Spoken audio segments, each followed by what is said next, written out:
Hello, everyone, and welcome to our latest ALTA Insights webinar. I'm Jeremy Yowie, ALTA's Vice President of Communications, and today we've got a great presentation lined up to discuss the housing market. If you're a fan of stats and trends, this is definitely the presentation for you. Before we get into the content, I have a few housekeeping items that I always need to touch on. Just as a reminder, the webinar is being recorded. You'll get an email with a link to the recording tomorrow, and you can always access all of our webinar recordings at alta.org/webinars. In the email you'll receive, you'll also get a link to download a copy of today's presentation, and you can also actually access the presentation right now in the handout section in the GoToWebinar window pane. If at any time you do have a question, submit them through the questions box. We'll hold a little time at the end for Q&A. We do need to thank SoftPro for sponsoring today's Alta Insights presentation. And before introducing the speakers, we have a short message from SoftPro.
All right, let me get the presentation back here.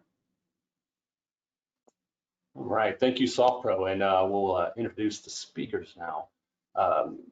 Both actually, if you've been on our webinars in the past, have given presentations, so you may be familiar with them. First, we have Odetta Kushi. Odetta is Deputy Chief Economist for First American Financial. Odetta conducts research around demographic trends and home ownership. She also monitors and analyzes quarterly surveys and economic data related to the housing industry. And also joining us is Jessica Lautz. Jessica is Vice President of Demographics and Behavioral Insights for the National Association of Realtors. And the core of her research focuses on analyzing housing trends for NAR members and consumers. And Odetta is going to kick things off first with an outlook on the housing market, and then Jessica will share results of NAR's profile of home buyers and sellers. So Odetta, I'll turn it over to you. Wonderful, thanks so much. I'm so happy to be here. Thanks to the LTA for having me, and I know Jessica will have some fantastic information to share right after I'm finishing up. So I want to start, I just want to go into the information directly, and I really want to give a high-level macroeconomic overview before we dig into supply and demand dynamics in the housing market, followed by a kind of a look into affordability. So I always like to start my presentations with a look at the US GDP. Here you have every recession since the Great Depression indexed to 100. The y-axis is showing you the depth of the recession from the peak, and the x-axis is showing you how long it took for us to get back to normal in terms of total economic size. Most recessions will contract our economy by about 2 to 3%, and we'll get back to normal size in 5 to 7 quarters. Now that deep blue line you see there, that's the Great Recession, which before this 2020 downturn had contracted our economy the most by over 4%, and took longer than 2 years to get back to normal. The expansionary period after that recession was also the longest in history. Before the Great Recession, the recessions were shorter, less steep, and the time between the next recession was actually shorter. Now, the pandemic recession is unique in its depth and shortness of duration. It contracted our economy by about 10%, and it took just over a year to return to the pre-pandemic peak. Keep in mind that reaching the pre-pandemic peak is just recovery. Now we're looking for expansion in the GDP. And I've included a dotted line on this chart which shows the path that GDP growth would have taken if the pandemic had never happened. And you can tell that we're still a ways away from that. So we should have some good momentum carrying into the fourth quarter data. Low unemployment, robust savings, and rising wages, which give Americans some money to spend. But of course, the pandemic and inflation are headwinds. But we are generally looking for continued growth in 2022. All right, the next slide. We can't go far into an economics presentation without talking about the Federal Reserve and rates. And this is actually pretty timely because in about an hour, the Fed Chair Jerome Powell will be speaking about kind of next steps in monetary policy. So in this chart, we're showing the federal funds rate in relation to the dual mandate of the Fed, maximum employment and price stability. Neither of those goals are zero. The inflation target's about 2% and the employment target, there's no really hard number, but typically we'll associate it with the natural rate of unemployment, which is just above 4%. Today, our unemployment rate is 3.9%, so we've made significant progress in meeting that goal. Of course, there are still many people missing from the labor force, and we'll talk about that in just a minute. Inflation is significantly above its target, and in 2021, a lot of that inflationary pressure was being driven by just a few industries, energy, and new and used vehicles. But looking into 2022, the largest category of the CPI, which is how we measure inflation, is actually housing. And housing inflation usually shows up in the CPI with a lag, so it is poised to become a strong driver of inflation this year. Now, the Fed is reacting to inflation by tightening monetary policy, tapering bond purchases, will likely increase the federal funds rate in March and then begin reducing their balance sheet thereafter. This would put upward pressure on mortgage rates, which are already rising. The latest Freddie Mac report has rates at about 3.6%. Still historically low, but much higher than the 2.6% that we saw in 2020. Again, we'll talk about this a little later in the presentation as well. But the Fed has a very difficult year ahead of itself. How do we tame inflation without halting the economic recovery? So in the next slide, we'll just touch a little bit on the labor market. The way to read this chart is we're looking at job loss and recovery compared to the pre-recession peak employment. So comparing, here we're looking at how long it would take for us to get back to the pre-recession peak if we continued at the December pace of gains, which was about 200,000 jobs gained, below consensus expectations, and then how long it would take to get back to that level, if we were to double that pace or to half that pace. About 16% of the jobs lost in the pandemic have not yet been regained. Again, I mentioned we've made significant progress in the unemployment rate, but that labor force participation rate is far from where we would like it to be. And really the issue in the labor market is an issue of labor supply rather than labor demand, and that's putting significant upward pressure on wages in the labor market. Next slide. How far are we from pre-COVID labor levels by sector? Most sectors are still below pre-COVID levels. Leisure and hospitality, which was really felt the sharpest pain during the pandemic, has made some significant improvements, but is still well below its pre-COVID levels. Closer to home in the construction industry, still about 1.2% below the level of employment pre-COVID. But if we were to divide that up by residential and non-residential construction, we'll find that residential building construction jobs are above pre-COVID peak, while non-residential is not quite there. And we know that attracting skilled labor remains a key priority in the construction industry because it is a manual profession and we need more hammers to build more homes. So in this next slide, final two slides of the kind of macroeconomic overview, just wanted to give a higher frequency view of what's happening in the labor market. So this is using Census Pulse survey data to look at the labor market. The most recent data point is reflecting late December, early January, which reveals that rising infections may be negatively impacting employment. Approximately 8.7 million people reported they weren't working because they were sick with. caring for someone sick with or concerned with getting or spreading the coronavirus. That is the highest number of people in the history of this survey, which dates back to the summer of 2020. And in the next slide, we kind of break out the categories of the main reason for not working in the last 7 days, again, reflecting late December, early January data. The primary reason for not working, when you exclude retirements and the other category, is COVID related, followed by caring for children or an elderly person. Clearly, the pandemic is still in the driver's seat. Many of the reasons that were initially cited for holding back labor supply, so childcare issues, fear of contracting the virus itself, being sick with it, are still primary reasons that are holding back labor supply. All right, let's get into the demographics, and I'm sure Jessica will get into a little bit more on this, so I'll just keep it high level. Millennials between the ages of 25 and 40, largest generational group, most educated generation, really driving home buying demand over the last couple of years and likely for the foreseeable future. This is breaking down the latest homeownership rate report by age groups, and you can see the growth in the under 35 category. Millennials are still aging in large numbers in the lifestyle decisions that are highly correlated with the decision to become a homeowner. We anticipate this trend to continue in 2022 and beyond. But of course, millennial homeownership rates lag behind their generational predecessors. At the same age of 30, the millennial homeownership rate is about 8 percentage points lower than the Gen Xers and the baby boomers. This is largely because millennials have delayed the lifestyle choices that are highly correlated with buying that first home. So getting married, having children. The millennials are doing this in their early to mid 30s, as opposed to their generational predecessors who are doing this in their mid to late 20s.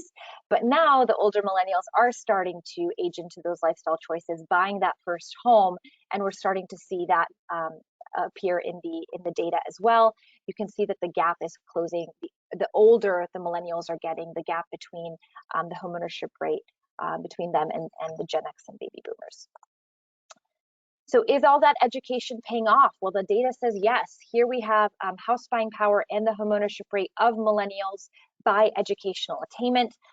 So clearly, the higher the educational attainment, the higher the income and thereby the purchasing power, and the higher the homeownership rate. So the highest homeownership rates for millennials are those with a bachelor's degree and graduate degree, and similarly with the purchasing power, which is on the left-hand side of this, the highest purchasing power for those with higher educational attainment. So all that education is paying off. Wanted to briefly touch on some migration patterns. This is actually using census data from 2018 to 2019, looking at in and out migration of 25 to 34-year-olds. So younger people, where are they moving to? The highest growing areas are in the Sun Belt markets. People are moving out of Southern Florida, New York City, Los Angeles. So anything in green is net in migration. Anything in blue is net out migration. Texas metros, including Austin, are a huge hub for net in migration. So clearly, younger millennials are looking for more affordable housing, jobs, and some sun. And we know that in migration boosts demand for all sorts of housing, not just owned, but also rented housing. So important to focus on those migration trends. And in the next slide, we're actually looking at 2019 to 2020 census data, the top and bottom markets that gained and lost population. Here, we're not limiting to any age group. We're looking at all population growth. Many of the top markets are less expensive or high amenity. Markets that lost population are either very expensive or low amenity. The pandemic certainly had an impact on where people chose to live. The pandemic made people realize, wait a minute, I can work from home and live in a less expensive city. Where we're employed is much less correlated with where we live, which certainly has implications for where we move. And in the next slide, we can see that when we break this down for population growth by county type, the inner and outer suburbs in 2020 shows very high growth. This is actually a continuation of a longer-term trend away from urban cores. Again, millennials are aging into marriage and family formation, which oftentimes is correlated with a move to the suburbs. So this shift from the urban core out to the suburbs preceded the pandemic, was of course accelerated by the pandemic and the ability to work from home and certainly the need for more space. Now, there will still be plenty of demand in the urban core, which offers amenities that the suburbs sometimes don't. There's also the generation behind the millennials, Gen Z, which will likely gravitate towards city centers as their generational predecessors have done. All right, so the thesis there, lots of demand from millennials aging into their prime home buying years. This is a fundamental driver of purchase demand. Remember, when we talk about rising rates, certainly that impacts the financial part of the equation, but buying a home is also a lifestyle decision. And you have a lot of millennials, again, the biggest generation, aging into these prime home buying years, boosting demand, boosting purchase demand specifically. The issue is there's not a lot for them to buy. Particularly at that starter price point, starter home price point. So in this section, I want to go over the supply shortage. So I wanted to measure the housing deficit. And the way we're doing that here is we're capturing new household formation, both rented and owned, which represents new demand for shelter relative to completions, housing completions. Multifamily, single family, and manufactured housing. We also wanted to measure the deficit. In order to do that, we assumed that in the year 2000, the housing market had the right number of supplied units relative to demand, and we're able to track the deficit cumulatively over time with those gray bars. And the finding is that while we overbuilt relative to demand in the housing boom, while household formation was slowing, we have been underbuilding since 2008. It's important to note that while COVID likely slowed household formation in 2020, the pre-COVID trend was actually rising household formation. And if we trend the total amount of home building for 2021 to 2023, which we've done here, and assumed household formation will be slower than the pre-COVID pace, then we find out that the housing shortage is indeed here to stay. You can see we project here through 2023, and that deficit remains positive. We actually received new data for this morning. This is the share of new homes sold by stage of construction. Usually the question I get after that slide of the supply-demand imbalance is, well, why don't we just build more homes? Well, builders are facing multiple supply-side headwinds, which have been exacerbated by the pandemic. And that becomes clear when we look at the share of new homes for sale by the stage of construction. So this is reflecting November 2021 data. By stage of construction, there is a rising share of homes for sale that have not started construction, and that is because builders are facing all of these supply side challenges, including building material bottlenecks and difficulty in finding skilled labor that make it hard to start building. And as we know, higher lumber and other input costs are often passed on to the buyer in the form of higher new home prices, and we have been seeing the median sale price of new homes continue to rise. I touched a little bit on millennials wanting to buy at that kind of entry-level starter home price tier. Well, it's hard to find homes in that price tier. So in this chart, you can see that in November of 2020, 33% of new home sales were priced below $300,000, but in November of 2021, only 14% of new home sales were priced below $300,000. So, you know, it's harder to find that entry-level supply. And finally, our kind of comprehensive look at inventory.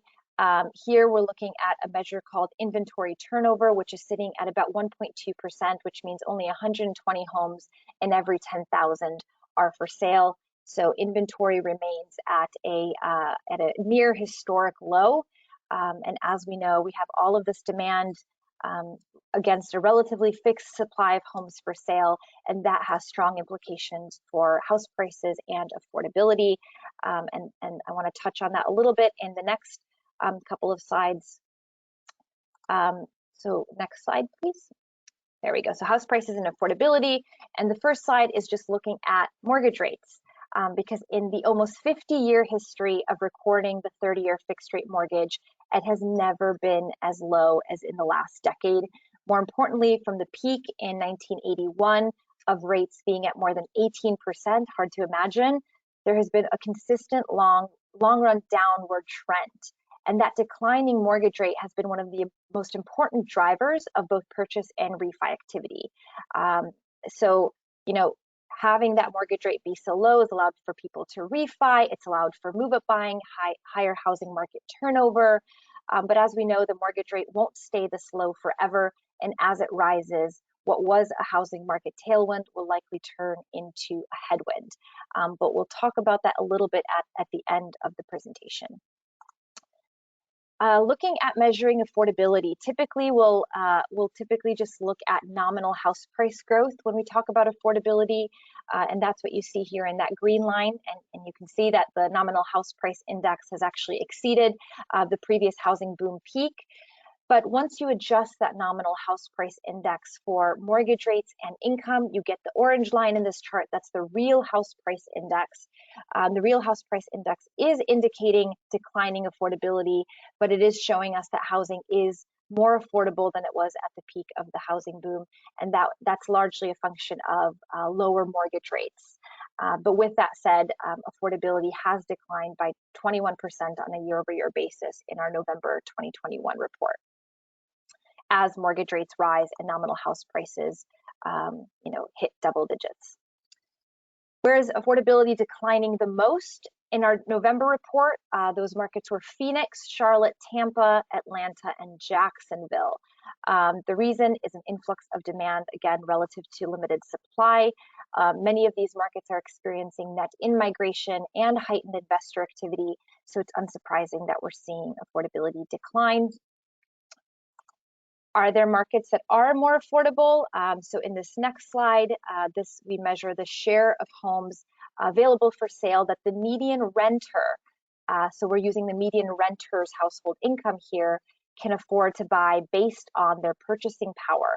And once we do that, we find that the most affordable markets are in the Midwest, the Southeast, and the South, but not generally in the Northeast or the coastal West. So our most affordable market is Buffalo, New York, where the median renter can afford more than 80% of homes for sale in their market. And then the least affordable market here is LA, where that median renter can afford just less than 10% of homes available for sale in their market. All right, and the last section here, just talking about the overall health of the housing market, touching on a couple of metrics like the national LTV.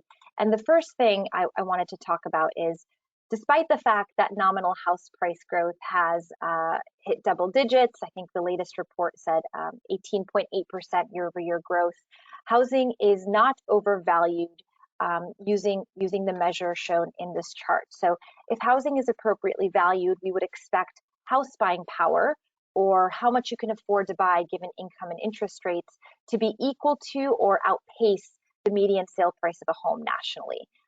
And that was not the case, as you can see in this chart, between 2005 and 2007. During that time, sale prices exceeded what people could afford to buy, an indication of an overvalued housing market. That is not the case today. As you can see in the latest November data point, house buying power is more than $150,000 above the median sale price nationally, indicating that the housing market is not overvalued. Mortgage debt is at a near historic low. So this is mortgage debt as a percent of personal income. Many have refinanced into rock bottom rates, and similarly, income has been increasing. And so you can see that mortgage debt is at a near historic low. Homeowners have an average of $294,000 in equity. U.S. homeowners today own about $37 trillion in real estate, $11.5 trillion in debt, and the remaining $25 trillion in equity. So the national LTV is actually the lowest it's been in over 3 decades. The real winners of last year's housing market have been existing homeowners. They continue to benefit from that equity appreciation, and they will likely continue to benefit in 2022 as house prices are expected to continue to rise, albeit at a more moderate pace. And then just touching on refi and purchase demand. Refi demand has been steadily declining. This is refinance application data from MBA.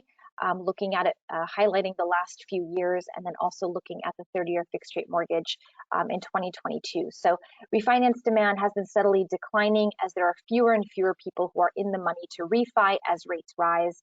Remember that the decision to refi is strictly financial, and so it's not surprising that refinance demand would decline as rates increase.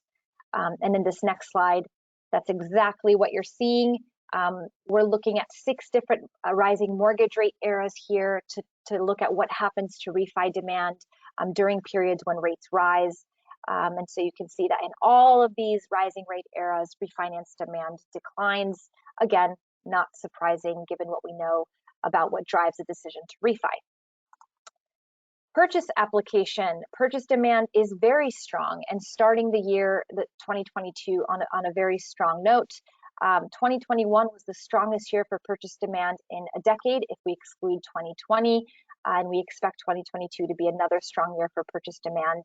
We know that there will likely be declining affordability and limited supply, which will hold back some buyers, but we're still expecting very strong demand because of millennials, again, aging into those prime home buying years, strong income growth, and while rates will increase, they'll still be low from a historical perspective. So the dynamic that we expect is, affordability declining will prompt some buyers to pull back from the market, sellers to adjust their price expectations, and house prices to moderate but still remain positive, and purchase demand to remain strong.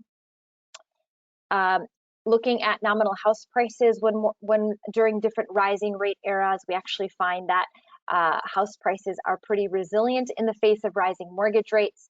That's because homeowners are prices are downside sticky, which means that homeowners would rather not sell their home than sell at a lower price. So in each of these 6 rising mortgage rate eras, we can see that house prices continue to rise, even if the pace was somewhat slower. And then finally, what do we expect will happen with existing home sales when mortgage rates rise? The answer really is it depends. Context matters, context as to why mortgage rates are rising. But if we look back in time during these 6 rising mortgage rate eras, only in 2 of the 6 rising rate periods is there a clear downward trend in sales. And that's again because the decision to buy a home is not strictly financial.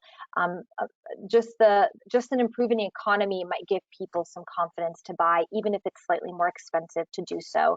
Of course, the limiting factor in our housing market today is the lack of inventory. We know you can't buy what's not for sale. So the measure to watch looking forward is really what happens with supply, what happens to inventory in the next year. And that is it for me. This is where you can find some of our research, and I'm also on Twitter. And with that, I will pass it off to Jessica. That was an amazing presentation. I'm so excited and a little nervous to follow you. So thank you so much, Odetta, for going through that information. So I'm going to go in and I'm going to say some of the same things that Odetta did talk about. Some of the things that I'm looking at are from a little different perspective. So jumping in, what we do see is that sellers are incredibly happy with the housing market right now. If we jump in, we know that there is a lot of demand. Some of that demand is being pushed from work from home trends. Some of that's the race to lock in low interest rates right now, as we see a lot of home buyers saying, I don't want to face rising rents in the next year. I do want to be a first-time home buyer if I can find that inventory to actually purchase. However, like Odetta said, we have no inventory. We just released our existing home sales data last week. What we found is that we actually have the lowest amount of inventory that we've recorded back to 1999. It's under 1 million units that is actually available in the market right now, and that gives us 1.8 months supply. Also the lowest that we've recorded back to 1999. I will say the real supply is lower than that because that includes pending contracts, and once a home is pending, it's just not available on the marketplace, obviously. With this, we see an incredibly steep rise in prices. Actually, the data that we reported last week actually shows this above 15% at this point year over year. And I think what's unique about this market is it's happening everywhere. It used to be only a coastal issue where we had these rising rising prices and these double-digit paces. Today, we actually see it in all areas of the country, and that's what makes this market incredibly unique. And we are seeing that some of this is because people, their number one reason to actually relocate in the last year is to be closer to friends and family. So it's not just, I need more square footage, I need a second home office, I need one home office, I need a Zoom school room, whatever it is in your home that you need, suddenly people need more space. But it also is that support system around folks that they suddenly are saying, I need this in the pandemic. Maybe my kids are remote or they're going to school and then physically home, but I need an extra set of helping hands, and I want my older adult relative with me as well. And so suddenly that puts this family pressure and this family dynamic has really changed how people are living and what they need from a home. And so it's driving up prices in more affordable areas, what have been more affordable traditionally areas. And when we look at this trend, what we do see is it's been happening for 118 straight months of year-over-year home price growth. So as a home buyer who may be prospectively looking at the market, they are looking at these double-digit gains and saying there's no way that I can enter. When we look at what's also happening on the next slide, what we can see is that homes are moving quickly. They're selling within 1 week, which is the fastest that we've recorded back to 1989. We do report this now on a weekly basis, and what we are seeing is that even in the dead of winter, when traditionally this has not been a spring buying market, this has not been a market where buyers traditionally are incredibly active in, we do see that every home that's listed has more than 3 offers.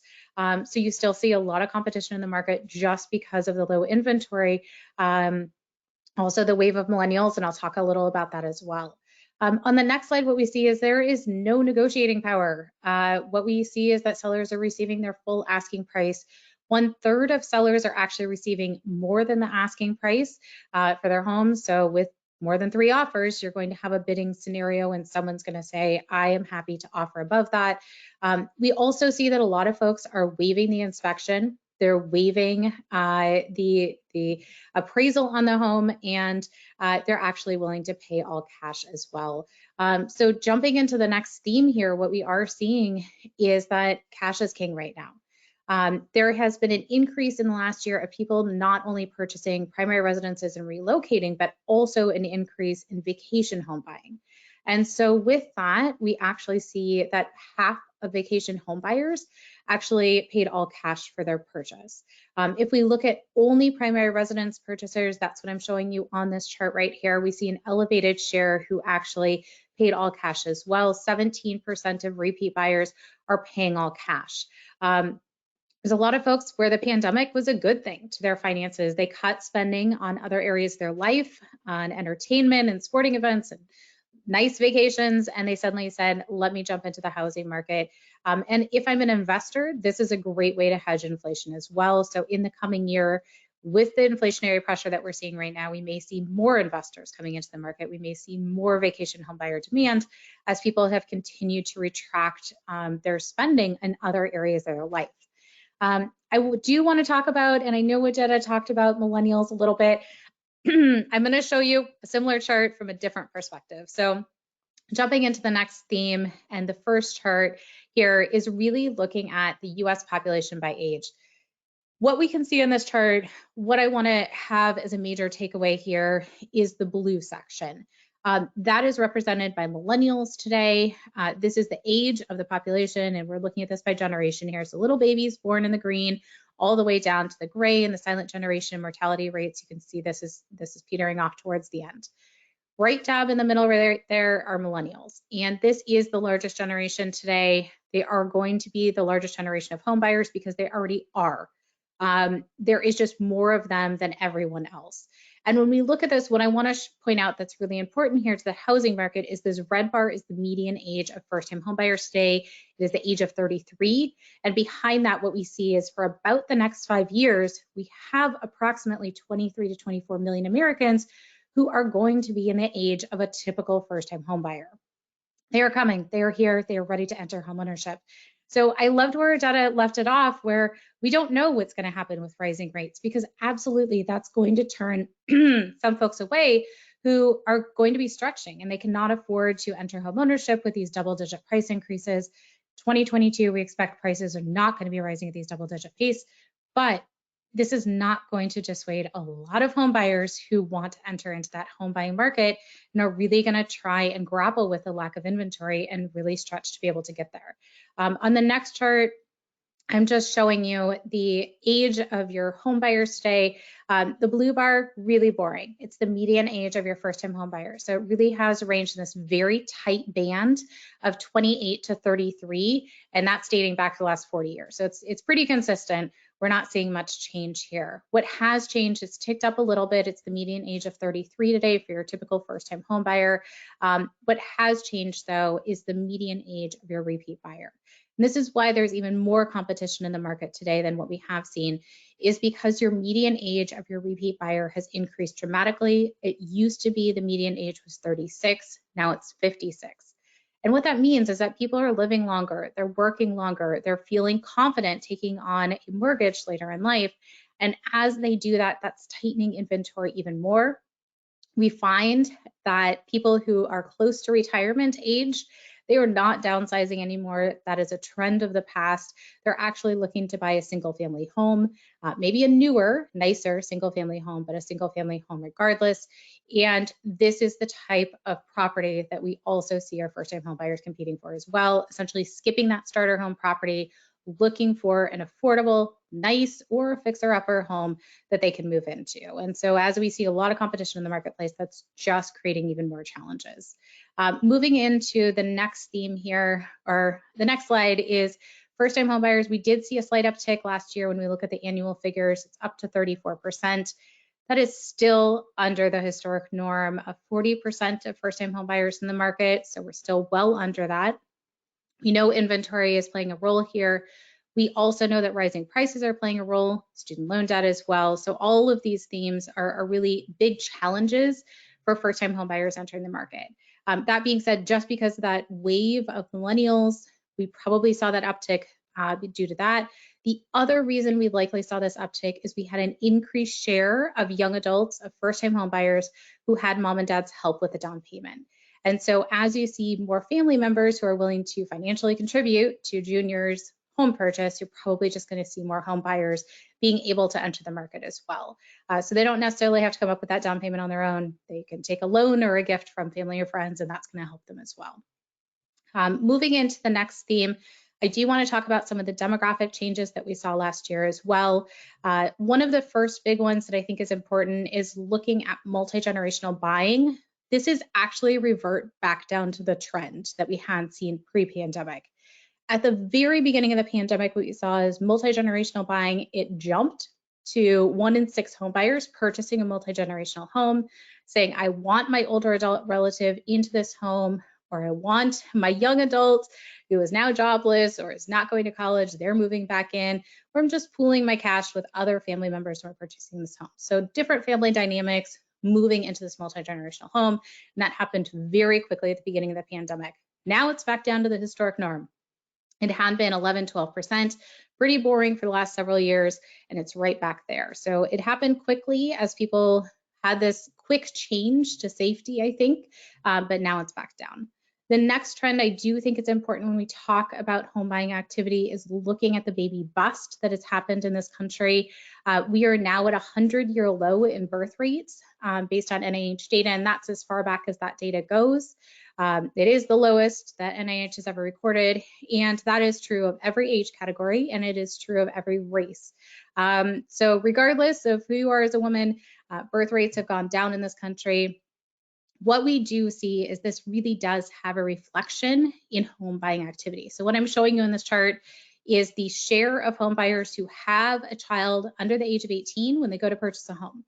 It had been back in the 1980s, 58%, and today it's just 31%. So that's a rapid and steep decline in number of home buyers who have children under the age of 18. This has some really big implications for housing. And I know this is kind of a soft trend here, but it does have big implications. One, it changes how often that buyer needs to move. So if you suddenly have a second baby in your home and you need an extra bedroom or a nursery, you're going to go ahead and purchase that home. If you're an empty nester and you suddenly don't have a kid and you have the freedom to be able to move, you can move to a different school district. You don't have to be in that A+ school district anymore. you can move to a different home and to a different neighborhood. And suddenly that's off the table as well if you have this decline in birth rate. So all of these things are changing the number of moves that people are having. It's also changing home preferences, the size of the home, the neighborhood. All of that is going to shift as you don't have children in the home as well. The next trend that I think is incredibly important here is a drop in marriage rates in the country as well. Back in the 1970s, we used to see that 60% of American adults were married. Today, it's just about half of American adults are married. We can see this trend is really mirrored here among first-time homebuyers. Back in the 80s, 75% of first-time homebuyers were married couples. Today, it's just about half.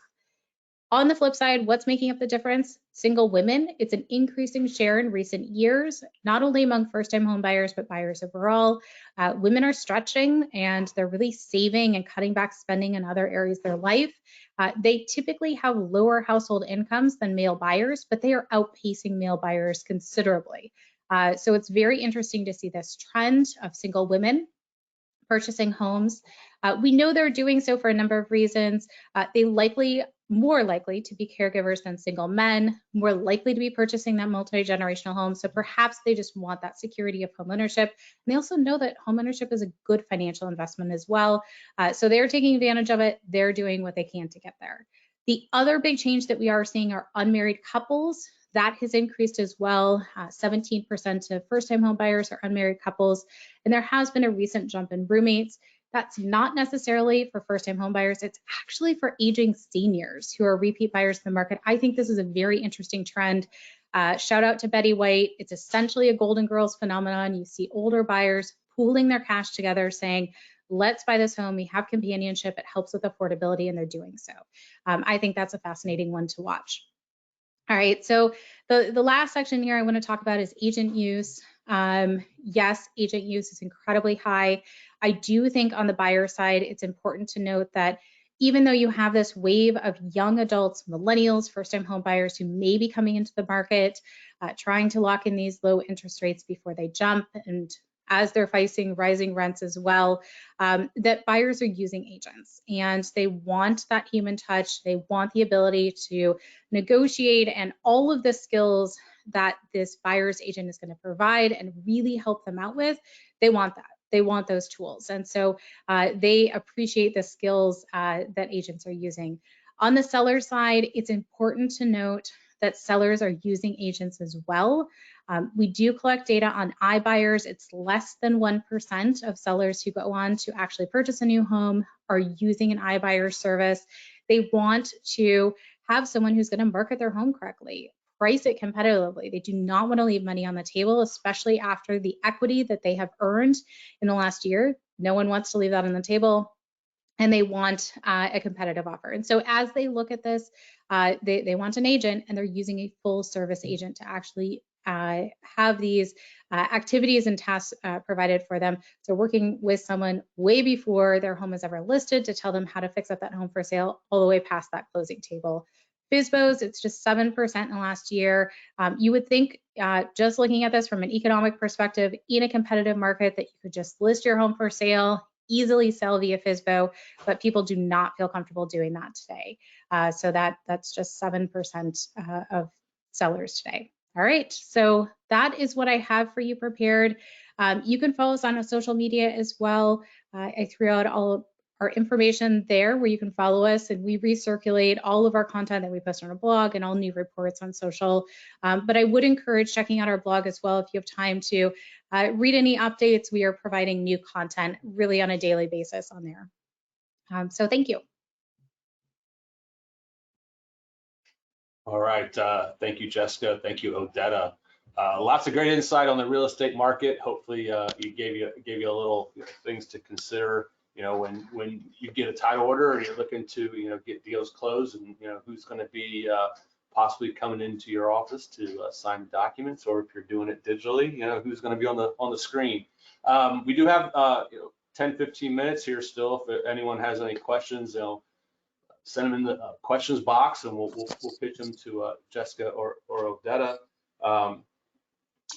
So 118 months of price increases. That's wow. you know, just kind of see it, you know, going up. But you see that number, that's really amazing. I mean, how is that sustainable? Well, I think, you know, Odetta hit it over the head there. I think it's going to continue to see year-over-year home price growth because we just do not have the inventory that is needed out there. We are estimating that we are short 4.5 to 6.7 million units. I know it's a really wide range, but lots of factors going into that. And so with that housing shortage, we're just going to continue facing price increases, unfortunately. Yeah, and I would just add that, you know, every time you hear those numbers, I always get the bubble question, but you know, this isn't a bubble because the reasons for the house price growth are these fundamental supply demand dynamics, right? You have demand, the demand is coming from, you know, this demographic tailwind of millennials and the lack of supply. That's Econ 101 for price growth, right? And so, you know, if there were different drivers of that price growth, maybe I'd be a little bit more concerned, but because it is this fundamental supply and demand imbalance driving the price growth, I'm less concerned and you know, would not call it a bubble. I guess, you know, obviously the financial crisis is, you know, most of the people in the industry, it's not too far ago. We all remember that. And so probably like, okay, what's behind door number 3? What's coming, you know, right? But hopefully the fundamentals are a lot more sound, and you know any you know, dip in the market, you know, won't be as a bubble as you say. Odetta, you mentioned one of the levers of the Fed. You know, they're going to, you know, raise rates, and that decision coming soon as far as, you know, what they'll do in March. Maybe today when they'll make an announcement. I don't think the expectation is that they'll announce a rate increase today. I think today they'll provide a little bit more clarity around, you know, what they're looking for. But at the Senate confirmation hearing, Powell kind of laid out a rough plan. You know, finish the taper by March, increase rates, and then reduce balance sheet. And you know, I always like to remind people that raising rates is not that's not directly impactful to mortgage rates. The mortgage rates are more dependent on the long end of the yield curve, so it would actually be reducing the balance sheet that would more directly impact mortgage rates. And I think that's why there's a general consensus in the industry that we expect rates to rise by the end of the year. I always like to make a caveat that rates are dependent on, you know, or loosely benchmarked to the 10-year Treasury, which could be influenced by geopolitical conflict and any sort of economic uncertainty, another wave of COVID. And so there could be surprise downward pressure on mortgage rates if we're surprised by really anything to the downside, right? So. I was going to ask, I thought it was interesting, the data on the number of first-time home buyers. I think it was 2020 driven by COVID. Jessica, was that the number? Was that what the year that the 50% of first-time home buyers, or all first-time home buyers, 50% of home buyers comprise all purchases? Was that the year that it hit that high? So 50% was the last time we saw 50% of first-time home buyers in the market was actually back in 2010. And that was the first-time home buyer tax credit. So since then, we've been so under the historic norm just because of the many headwinds that first-time home buyers have today. And whether that's inventory or rising prices, student loan debt is the very big hurdle, and then rising rents as well. So all of those are very difficult to overcome unless you're a high-income earner as a first-time home buyer, or you have mom and dad's help, and maybe both of those, honestly, in today's environment. Mm-hmm. I had a question, and might not have, you know, an answer from the data, but you know, Jessica, from your survey results, was that you know, buyers want that agent touch. You know, meanwhile, you know, we have this technology wave, and people are going online, and from the closing space, you know, more people want to close digitally through remote online notarization. You know, how do realtors, you know, strike that balance of providing the ease through technology, but also then giving that agent touch that it looks like people still want? Yeah, totally. I mean, technology is a tool, and every buyer today is using that tool in their transaction. I mean, nearly every buyer. It's 95% of buyers using technology in the home buying transaction today. But agents understand that. And so they want to market homes online. They want to make it easier. They want to make it a seamless process. I mean, I think one of the quickest ways to point out how technology has changed the space, as well as low inventory, is that the typical home buyer today just looked at 8 homes when they decided to make that purchase and put that home under contract. That's the lowest we've ever recorded back to the 1980s. It just is an incredibly low number of homes. And in some markets, looking at 8 homes might seem like a lot because that's a lot of inventory that could be available at that price point.